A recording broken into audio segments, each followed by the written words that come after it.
জানিয়ে দিব আমাদের হাতে থাকা সর্বশেষ গুরুত্বপূর্ণ আপডেট বাংলা সংবাদ। শুরুতেই জানিয়ে দিব দেশ অচলের হুঁশিয়ারি হেফাজত ইসলামের। নারী বিষয়ক সংস্কার কমিশন বাতিল, হেফাজত নেতাদের নামে থাকা সব মামলা প্রত্যাহার, আওয়ামী লীগ সহ নিষিদ্ধ সব দাবি পূরণ না করা হলে ঢাকা সহ সারা দেশ অচল করার হুঁশিয়ারি দিয়েছে হেফাজত ইসলাম। জানিয়ে দিব এ বিষয়ে বিস্তারিত সংবাদে।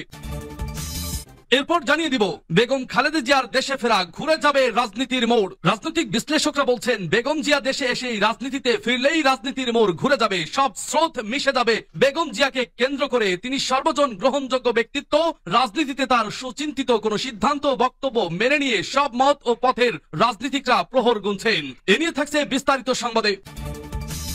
এরপর জানিয়ে দিব নির্বাচনের উপযুক্ত সময় ফেব্রুয়ারি, বলছে জামায়াত আমির। আরো জানিয়ে দিব হেফাজত ইসলামের সমাবেশে শাপলা চত্বরে গণহত্যার তদন্ত কমিটি গঠন হলো না কেন? পিলখানা হত্যাকাণ্ডের বিচারের জন্য কমিশন করেছেন, জুলাই আন্দোলনের গণহত্যার জন্য কমিশন করেছেন, ট্রাইব্যুনাল গঠন করেছেন, কিন্তু মতিঝিলের শাপলা চত্বরে হেফাজত ইসলামের সমাবেশে সংগঠিত গণহত্যার বিচারের জন্য কেন তদন্ত কমিশন গঠন করলেন না?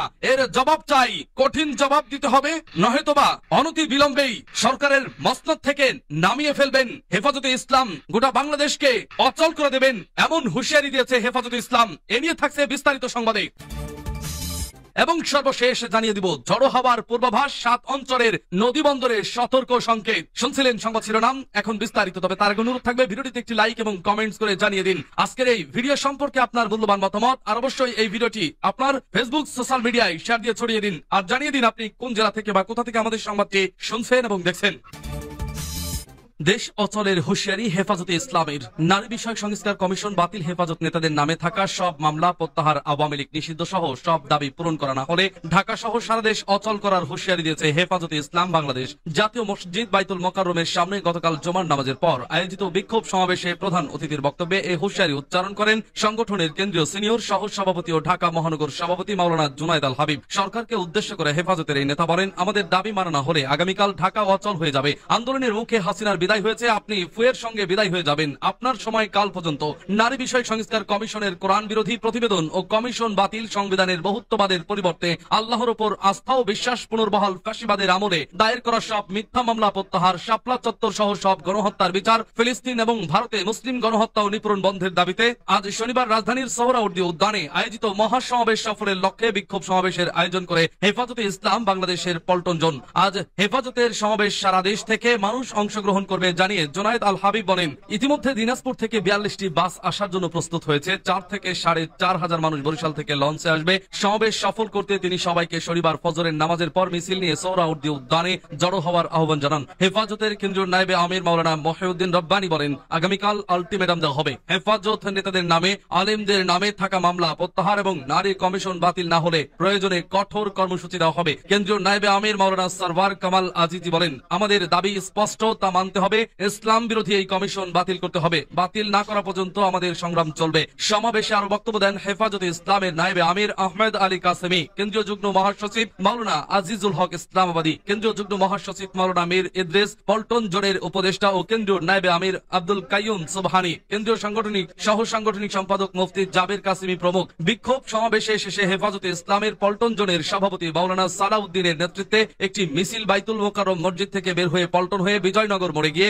শেষ হয়। নারী বিষয়ক সংস্কার কমিশন বিলুপ্ত এবং এর প্রতিবেদন বাতিলের দাবিতে বাইতুল মোকাররমের উত্তর ফটক এলাকায় পৃথক মানববন্ধন ও প্রতিবাদ সমাবেশ করেছে আহলে হাদিস আন্দোলন বাংলাদেশ। এছাড়া ফিলিস্তিনের গাজায় গণহত্যা বন্ধ এবং স্বাধীন ফিলিস্তিন প্রতিষ্ঠার দাবিতে পৃথক বিক্ষোভ মিছিল করেছে জাতীয় বিপ্লবী পরিষদ। মিছিল থেকে মার্কিন প্রেসিডেন্ট ডোনাল্ড ট্রাম্পের গাজা দখলের প্রতিবাদ এবং জাতিগত নিধন বন্ধের আহ্বান জানানো হয়েছে। বেগম খালেদা জিয়ার দেশে ফেরা ঘুরে যাবে রাজনীতির মোড়। গোটা জাতি এক মাহেন্দ্র খনির অপেক্ষায়। বেগম খালেদা জিয়া 2 পুত্রবধূ ও 3 নাতনিকে নিয়ে দেশে ফিরছেন। 4ই আগস্ট লন্ডন থেকে রওনা দিয়ে 5ই আগস্ট তার ঢাকায় পৌঁছার কথা। বেগম জিয়া শুধু বিএনপির নেত্রী নন, তিনি দেশ ও জাতির সম্পদ। তার জাদুকরী নেতৃত্বে সবাই মুগ্ধ। মাওলানা আব্দুল হামিদ খান ভাসানী, শেখ মুজিবুর রহমান, শহীদ প্রেসিডেন্ট জিয়াউর রহমানের পর তার অর্থাৎ বেগম খালেদা জিয়ার মতো জনপ্রিয় গ্রহণযোগ্য নেতা নেত্রী এদেশে জন্মগ্রহণ করেনি সেই বেগম খালেদা জিয়া চিকিৎসা নিয়ে দেশে ফিরছেন। তিনি এখন সুস্থ এবং রাজনীতি করার ক্ষেত্রে তার কোনো বাধা নিষেধ নেই। একজন গৃহবধূ থেকে রাজনীতির মধ্যমণি হয়ে ওঠা ক্ষণজন্মা এই নেত্রীকে স্বাগত জানাতে সাজ সাজ রব পড়ে গেছে। খালেদা জিয়ার এই প্রত্যাবর্তন দেশের রাজনীতির জন্য টার্নিং পয়েন্ট। তার রাজনীতিতে ফিরে আসা দেশের রাজনীতিতে নতুন মোড় নেবে। রাজনৈতিক বিশ্লেষকরা বলছেন বেগম জিয়া দেশে এসে রাজনীতিতে ফিরলেই রাজনীতির মোড় ঘুরে যাবে, সব স্রোত মিশে যাবে বেগম জিয়াকে কেন্দ্র করে। তিনি সর্বজন গ্রহণযোগ্য ব্যক্তিত্ব।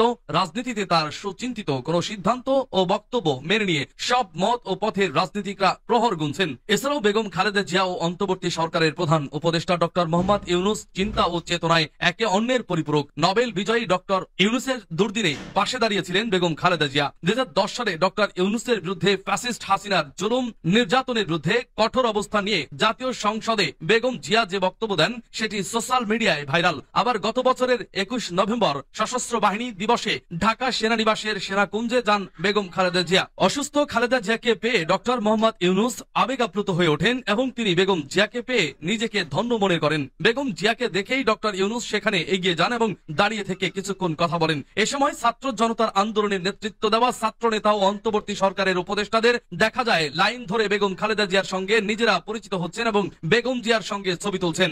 রাজনীতিতে এলোমেলো বাতাস বইছে। 5ই আগস্ট হাসিনার পলায়ন এবং 8 আগস্ট ডক্টর মোহাম্মদ ইউনুস অন্তর্বর্তী সরকারের প্রধান উপদেষ্টার দায়িত্ব গ্রহণ করায় স্বস্তির নিঃশ্বাস ফেলেছে। নির্বাচনের উপযুক্ত সময় ফেব্রুয়ারি বলছে জামায়াত আমির। নির্বাচনের জন্য উপযুক্ত সময় আগামী বছরের ফেব্রুয়ারি মাস বলে মন্তব্য করেছেন জামায়াতে ইসলামীর আমির ডাক্তার শফিকুর রহমান। তিনি বলেন, তবে এই সময়ে সম্ভব না হলে নির্বাচনের জন্য এপ্রিল মাস পার হওয়া উচিত না। শনিবার ঢাকার মগবাজারে আল ফালাহ মিলনায়তনে বাংলাদেশ জামায়াতে ইসলামীর জেলা ও মহানগরী আমির সম্মেলনে এসব কথা বলেন তিনি। নির্বাচনের সময় প্রসঙ্গে জামায়াত আমির বলেন, আমরা দুটি সময়কে উপযুক্ত মনে করি। একটি ফেব্রুয়ারিতে রোজার আগে, তবে যদি এই সময়ের মধ্যে সংস্কারগুলো এবং বিচারের দৃশ্যমান প্রক্রিয়া জনমনে আস্থা সৃষ্টির পর্যায়ে না আসে তাহলে সর্বোচ্চ এপ্রিল পার হওয়া উচিত না। নির্বাচনের জন্য অন্তর্বর্তী সরকারের প্রধান উপদেষ্টা 6 মাসের সময়সীমা ঘোষণা করেছেন। এ বিষয়ে ডাক্তার শফিকুর রহমান বলেন, এখানে আমাদের দেশের আবহাওয়া এবং পারিপার্শ্বিকতার বিষয় আছে। ফেব্রুয়ারি মাসের শেষ এবং মার্চ মাসের 3 ভাগের 2 ভাগ রোজা থাকবে। সে সময়ে নির্বাচন সম্ভব নয়। চলমান সংস্কার কার্যক্রম সম্পর্কে তিনি বলেন, সংস্কার কার্যক্রম যেটা হাতে নেওয়া হয়েছে তা যদি আক্ষরিকভাবেই গতিশীল করা হয় এবং অংশীজনেরা সেরকম সহযোগিতা করেন তাহলে সরকারের ঘোষিত সময়ের মধ্যে সংস্কার করে নির্বাচন সম্ভব। হেফাজত ইসলামের সমাবেশে শাপলা চত্বরে গণহত্যার তদন্ত কমিটি গঠন হলো না কেন? আপনারা পিলখানা হত্যাকাণ্ডের বিচারের জন্য কমিশন করেছেন, জুলাই আন্দোলনের গণহত্যার জন্য কমিশন করেছেন, ট্রাইব্যুনাল গঠন করেছেন, কিন্তু মতিঝিলের শাপলা চত্বরে হেফাজতে ইসলামের সমাবেশে সংগঠিত গণহত্যার বিচারের জন্য কেন তদন্ত কমিশন গঠন করলেন না? অন্তর্বর্তী সরকারকে উদ্দেশ্য করে এসব কথা বলেন হেফাজতে ইসলামের নেতারা। শনিবার নারী বিষয়ক সংস্কার কমিশন বাতিল সহ 4 দফা দাবিতে রাজধানীর সোহরাওয়ার্দী উদ্যানে মহাসমাবেশ করেছে হেফাজতে ইসলাম বাংলাদেশ। সংগঠনটির আমির আল্লামা শাহ মহিবুল্লাহ বাবুনগরীর সভাপতিত্বে মহাসমাবেশে হেফাজতে ইসলাম বাংলাদেশের বিভিন্ন জেলা ও কেন্দ্রীয় নেতারা উপস্থিত ছিলেন। সকাল 9টায় হেফাজতে ইসলামের শীর্ষ পর্যায়ের নেতারা মহাসমাবেশ স্থলে পৌঁছান। শীর্ষ নেতারা সহ দেশ বরণ্য ওলামায়ে কেরাম মহাসমাবেশে বক্তব্য রাখবেন। হেফাজতের 4 দফা দাবি, নারী বিষয়ক সংস্কার কমিশন ও এর প্রতিবেদন বাতিল করা, সংবিধানে বহুত্ববাদের পরিবর্তে আল্লাহর ওপর পূর্ণ আস্থা ও বিশ্বাস পুনর্বহাল করতে হবে। হেফাজতের নেতাকর্মীদের বিরুদ্ধে দায়ের হওয়া সব মামলা প্রত্যাহার ও শাপলা চত্বরের কথিত হত্যাকাণ্ড সহ সব গণহত্যার বিচার করতে হবে। ফিলিস্তিন ও ভারতে মুসলিম গণহত্যা ও নিপীড়ন বন্ধে সরকারকে ভূমিকা রাখতে হবে। বক্তারা বলেন, হেফাজতে ইসলাম বাংলাদেশের স্বাধীনতা সার্বভৌমত্ব রক্ষায় জীবন দিতে প্রস্তুত, কিন্তু কোরআন সুন্নাহ বিরোধী কোনো কর্মকাণ্ড বরদাস্ত করবে না। আপনারা পিলখানা হত্যাকাণ্ডের বিচারের জন্য কমিশন করেছেন, জুলাই আন্দোলনের গণহত্যার জন্য কমিশন করেছেন, ট্রাইব্যুনাল গঠন করেছেন, কিন্তু মতিঝিলের শাপলা চত্বরে হেফাজতে ইসলামের সমাবেশে সংগঠিত গণহত্যার বিচারের জন্য কেন তদন্ত কমিশন গঠন করলেন না?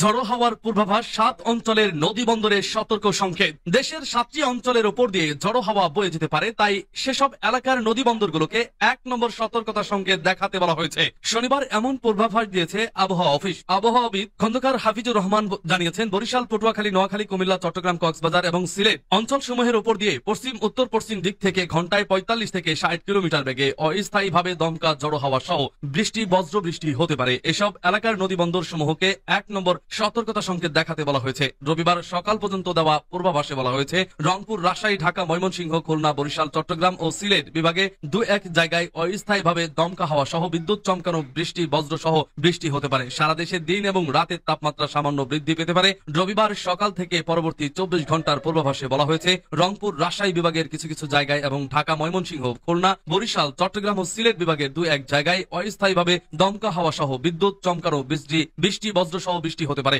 সোমবার সকাল থেকে পরবর্তী 24 ঘন্টার পূর্বাভাসে বলা হয়েছে রংপুর, রাজশাহী, ঢাকা, ময়মনসিংহ, খুলনা, বরিশাল, চট্টগ্রাম ও সিলেট বিভাগের 2-1 জায়গায় অস্থায়ীভাবে দমকা হাওয়া সহ বিদ্যুৎ চমকানো, বৃষ্টি, বজ্র সহ বৃষ্টি হতে পারে। মঙ্গলবার সকাল থেকে পরবর্তী 24 ঘন্টার পূর্বাভাসে বলা হয়েছে রংপুর, রাজশাহী, ময়মনসিংহ বিভাগের কিছু কিছু জায়গায় এবং ঢাকা, খুলনা, বরিশাল, চট্টগ্রাম ও সিলেট বিভাগের 2-1 জায়গায় অস্থায়ীভাবে দমকা হাওয়া সহ বিদ্যুৎ চমকানো, বৃষ্টি, বজ্র সহ বৃষ্টি হতে পারে।